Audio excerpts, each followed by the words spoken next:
Hi again. Hello. From Darren and Susan with Retiredtimetocruise. As promised, after our last video about why anyone would want to go to Alaska, we're going to give you a little bit more information about shore excursions at specific ports. Today we're talking about Ketchikan, Alaska.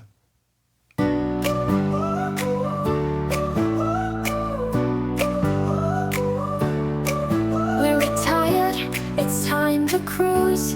Where will we go next? What will we see? What exciting adventures will we choose?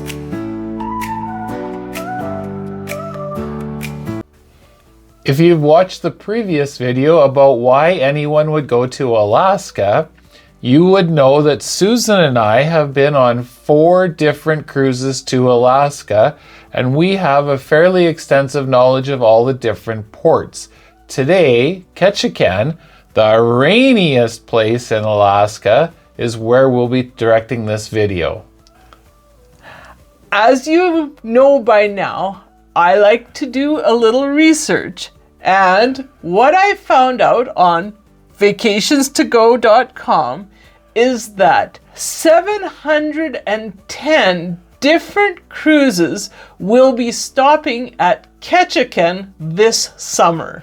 That's a lot of cruises at one port. For sure. And there's a lot of different things that you can do in Ketchikan. We're going to talk briefly about Ketchikan itself.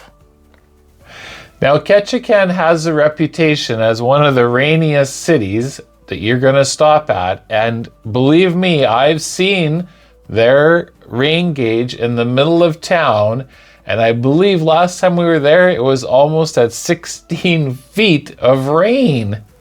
They get a lot of rain, and one of my favorite sites there in town is their rain gauge.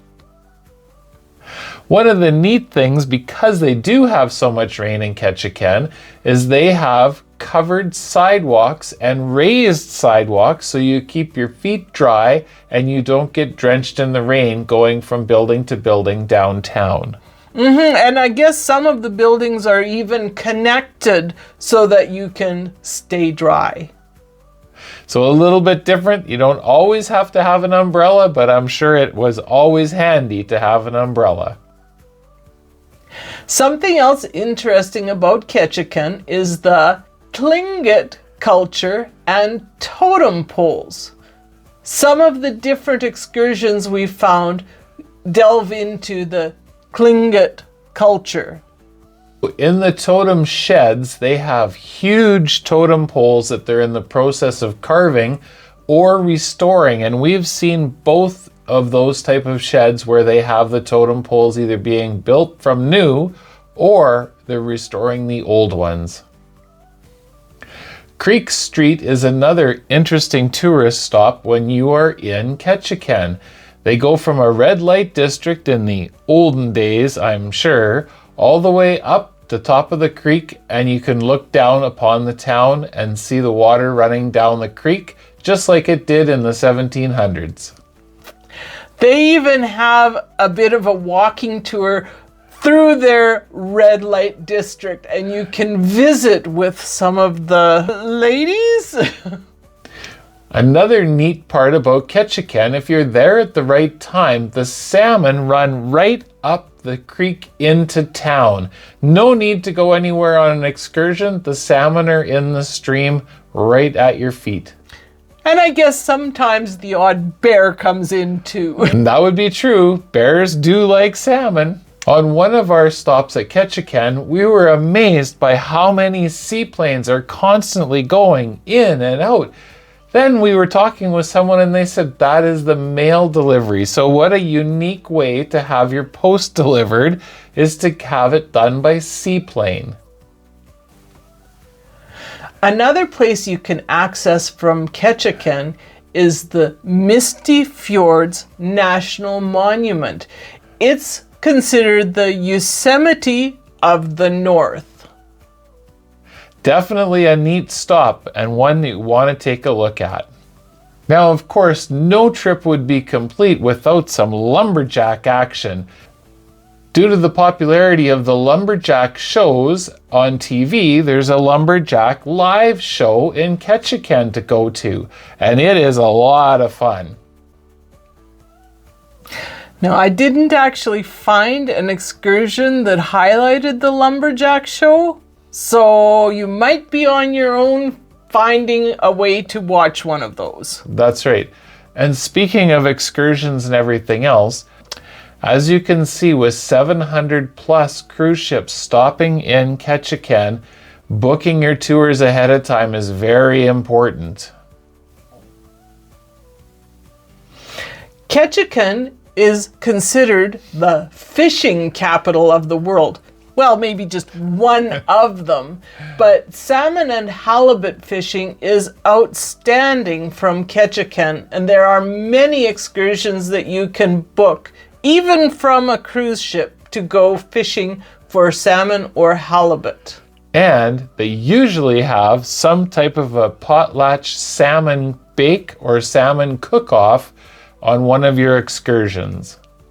Something else that's fun in Ketchikan is wildlife encounters. And wildlife in Ketchikan can include bald eagles, which is very important for Americans, bears, that would be black bears or the brown bears, and you will probably see whales. When you're walking around Ketchikan, make sure to keep your eye open for some of the quirky food, like reindeer sausage on a stick. Or candied salmon. Oh, I'd like the candied salmon. It's always good. But they have lots of interesting things along your walk from the cruise ship through the terminal and out through the shopping area. So that's a bit about the town of Ketchikan. Now let's highlight a few of the actual shore excursions that we've located on Viator. Just to give you an option, if your cruise ship excursions are already full, Viator is a really good option to book a tour with. So we'll highlight a few of them, but we'll list them in value from the least expensive to the more expensive. So the first excursion I'd like to mention is the City Highlights Tour, and it starts as low as $86. And that's a good tour because they point out the totem poles, and I believe they go to Creek Street, and they point out some of the historic buildings and stuff that are in Ketchikan. So if you like the idea of a city tour, but you'd like to do it with a more adult twist, they have a pub crawl that starts at noon, and book your time for when your ship gets in. So that is another interesting way to see the city. And of course it's guided with talks about the history and the different buildings that you'll be going to. It talks about the Prohibition period, and I'm sure about how people got around the rules. And I'm sure the odd story about a saloon girl will slip into that tour. For those of you who might be a little less mobile or might have a sore knee like I've had in a few times, they'll do a city tour on a Tongass trolley. The trolley tour starts at the Saxman Native Village. And includes stops like the Totem Poles, Creek Street, and several more stops along the way. Even Rainbow Falls. Lots of good value on this tour, especially if you have a little bit of a mobility issue. And there is a lot of walking, and remember, a lot of rain, and it is a trolley. Another interesting sightseeing tour that we saw was a low tide excursion and Totem Bight Park. Now that would be something interesting, and depending on when your ship is in, you may have time to incorporate that in with your tour. The next up in the value list is some of the clan house tours. There's several different native clans in Ketchikan, and you have the opportunity to see a lot of different culture at this stop. Ketchikan, being an island, has lots of water around it. They also have kayak tours to Eagle Island, which is just a short ways away, so you can paddle yourself around Eagle Island. Now, there are excursions that put a whole bunch together. The next one is Lighthouse, Totems, and Eagles excursion. You get to see a lot on that one. And again, keep in mind, depending on the time you have off ship, you'll have to really watch your tour timing closely. For those of you who want to get a little bit physical, the next one is a 3-hour rainforest walk. That sounds like a challenging walk. Being in a rainforest, you might get wet. Umbrella would be the first choice. Now, for those of you who believe, they do have Bigfoot sightings and Bigfoot tours. Now, I guess I kind of misled with the Bigfoot sighting because I just wonder if it's like the whales. If you don't see a Bigfoot, do they still charge you? I was actually surprised to hear that Bigfoot was a big thing in Ketchikan, but people have made comments about strange sightings or weird sounds. And apparently there's even some native legends about Bigfoot. So you never know, you may get lucky and see Bigfoot. Another tour for those with the right type of athleticism and thrill for adventure is a zipline and rope tours course that's available. So that's for people who aren't as interested in the cultural history, but just a little bit of thrill seeking. Some people might be a little bit more ecologically inclined. They actually have an electric bike tour with a eco hike. Eco hike? It's a electric bike and hike eco tour in Ketchikan. The next tour really caught my eye, even though I don't drink the beer part, but it's bears, totem, and local handcrafted beers. That always sounds like a lot of fun. I think that's a good way to end up a tour of watching the wildlife and looking at totem poles by having a beer before heading back to the ship. There are a whole bunch of different wildlife viewing and whale watching tours.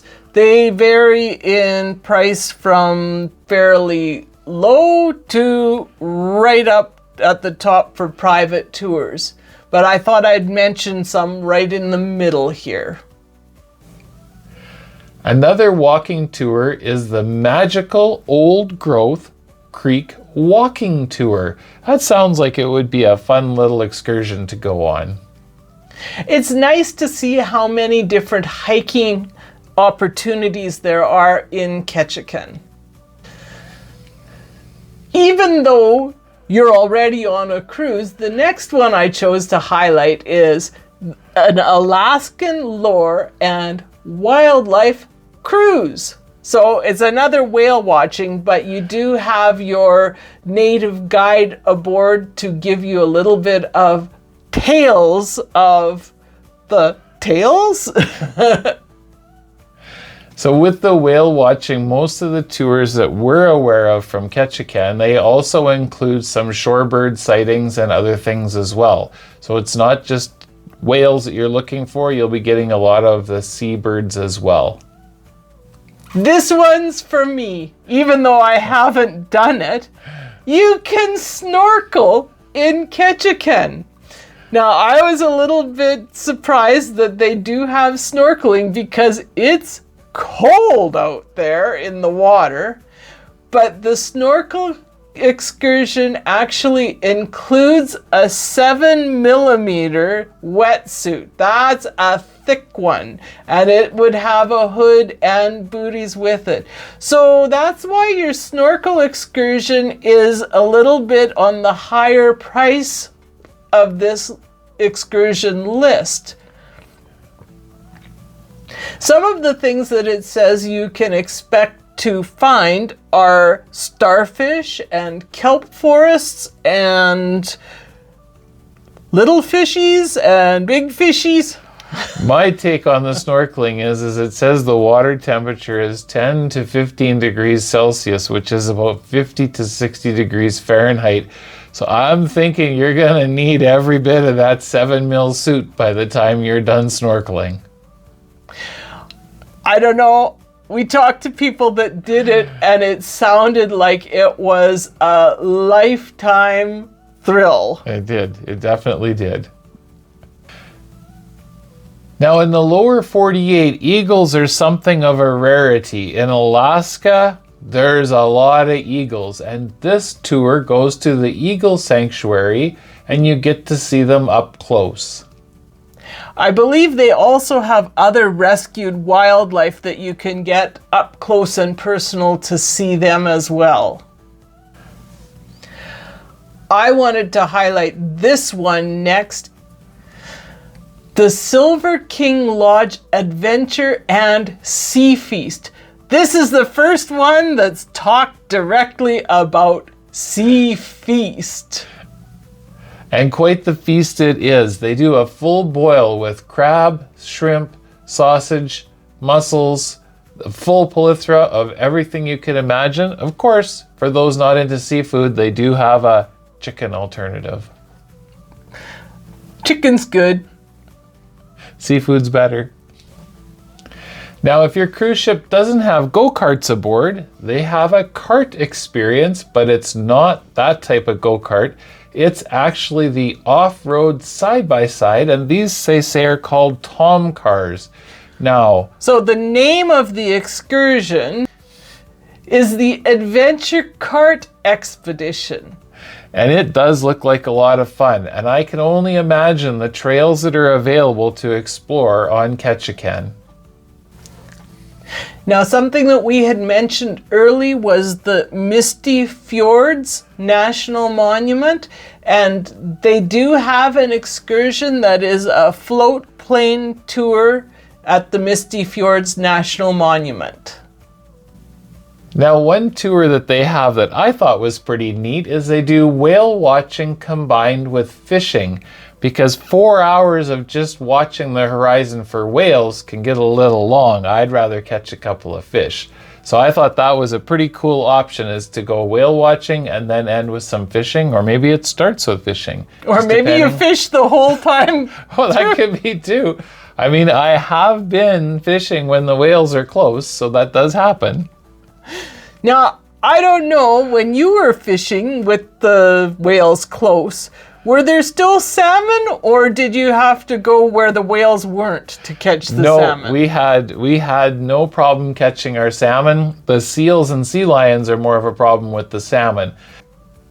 The whales we saw were killer whales, or orcas, and they were all around where we were fishing, but they stayed a considerable distance away, at least 200 yards. I think that the orcas would rather eat the seals than the salmon. Well, that's what we had assumed, is that we were attracting the seals, which was attracting the killer whales. The final tour, because it's fairly expensive, is actually a combination salmon and halibut fishing tour. Some of these boat charters get fairly expensive, and this is no different. But if you don't get a chance to fish for halibut at home, this is a good opportunity. And halibut are a bottom fish, and usually you are fishing in like 300 feet or 400 feet of water. So it is a definite once-in-a-lifetime thing to fish for halibut. As our final featured tour, it's one of the more expensive, and it's showing at almost 1,100 Canadian dollars per person. So it's a pretty expensive adventure. Well, it wouldn't be the first time I didn't bring home $1,000 a pound halibut, so maybe it's not that expensive.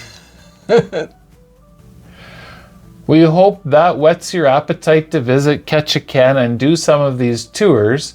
Now, as we were saying, if you like eagles, you will find lots of eagles. There should be whales.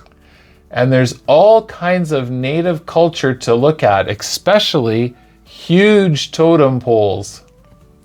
And it's always fun walking the elevated walkways of Creek Street and learning a little bit about the old-time red light district.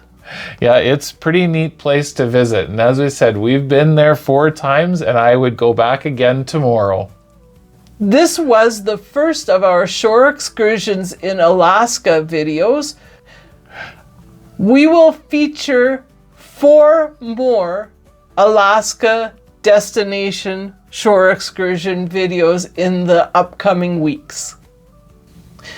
Remember, Like, subscribe, comment, and share with your friends. remember, when you click the like button, please tap the notify button so you can catch the next video in the series. Thanks so much for watching. Bye now. We're retired, it's time to cruise. Where will we go next? What will we see? What exciting adventures will we choose? We'll make new friends and make some plans. We'll post videos as we visit new lands. We'd love you to join us as we sail